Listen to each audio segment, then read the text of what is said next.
रहे। जब प्रतिकूल परिस्थिति में घिरे हो तो नकारात्मकता से बहरे हो जाओ, उसे अनसुना करो और स्वयं के अंदर शांति स्थिरता बनाए रखते हुए अपने लक्ष्य में अपनी पूरी ऊर्जा लगा दो। कहते हैं जो नजरिया है वो एक चश्मे की तरह होता है। जब आप नकारात्मक नजरिए के चश्मे से देखते हैं तो सब कुछ असंभव लगता है। ये हो नहीं सकता, मैं कर नहीं सकता, मेरे से होगा नहीं। लेकिन जब आप सकारात्मक नजरिए के चश्मे से देखते हैं तो सब कुछ संभावनाओं में बदल जाता है। मैं कर सकता हूं, मेरे से हो जाएगा, मैं करके दिखाऊंगा। इसलिए किसी ने खूब कहा है, जब आप दुनिया को, परिस्थितियों को, समस्याओं को और स्वयं को देखने का नजरिया बदलने लगते हैं तो बाहर की चीजें खुद ब खुद बदलना शुरू हो जाती हैं। ये विचार कहने में जितना अच्छा लग रहा है, सुनने में भी उतना ही अच्छा लग रहा है। लेकिन परिस्थिति के आते ही ये विचार हमारे जीवन में काम कर पाए, हमारे जीवन में बदलाव लेकर आए, ये कैसे हो पाएगा? वैज्ञानिकों ने एक शोध से प्रमाणित किया। कहते हैं कि व्यक्ति की जो आदतें और सोच हैं वो उसके मस्तिष्क में रेखाओं को गढ़ती हैं, चाहे वो आदतें अच्छी हो या बुरी हो। जब जब इंसान अपनी सोच, अपनी आदतों को दोहराता है तो ये रेखाएं पक्की, गहरी होती चली जाती हैं और फिर नकारात्मकता के यही सांचे हमारे व्यक्तित्व के ढांचे बन जाते हैं। इन्हीं के अनुरूप हम ना चाहते हुए भी व्यवहार कर बैठते हैं। अगर हम चाहते हैं कि हमारे भीतर की नकारात्मकता समाप्त हो जाए तो उसके लिए केवल मात्र ब्रह्म ज्ञान की ध्यान साधना ही एक उपाय है। जब साधक ध्यान की अवस्था में बैठकर ध्यान एकाग्र करता है तो उसके भीतर सकारात्मक ऊर्जा उत्पन्न होती है, ईश्वरीय शक्ति पैदा होती है जो उसे बल देती है, नकारात्मकता को मिटाने में उसे सक्षम बनाती है।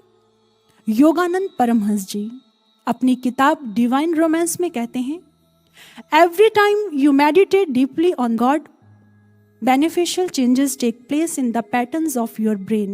Then mentally affirm and pray to God, I command my brain cells to change, to destroy the grooves of bad habits that have made a puppet out of me. Lord, burn them up in the divine light. सकारात्मकता हमारे जीवन में जब आती है तो केवल ध्यान से ही आती है।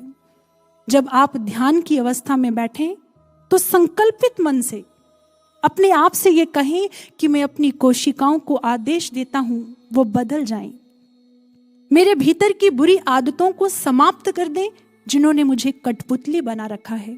ईश्वर से प्रार्थना करें, हे प्रभु अपने दिव्य प्रकाश से मेरी समस्त बुराइयों को मिटा दे। कहने का भाव, हमारे मन को अधोगामी से ऊर्ध्वगामी बनाने का एक ही उपाय है, वो है ध्यान साधना। इसीलिए किसी ने कहा है, ढलान पर तो पत्थर भी लुढ़क जाया करते हैं, शिखर पर जाने के लिए साधना चाहिए।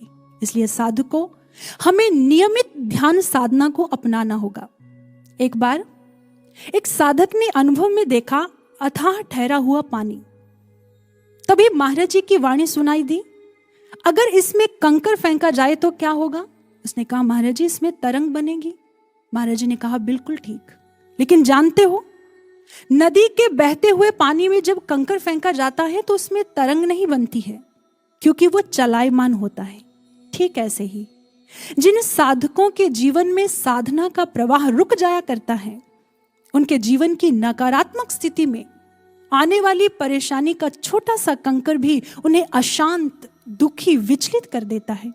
लेकिन जिनकी साधना का प्रवाह निरंतर रहता है वो किसी भी परिस्थिति में विचलित नहीं होते हैं, क्योंकि वह जानते हैं उनके पास ब्रह्म ज्ञान है जिसका उपयोग कर वो अपने जीवन के हर दुख को दूर कर सकते हैं।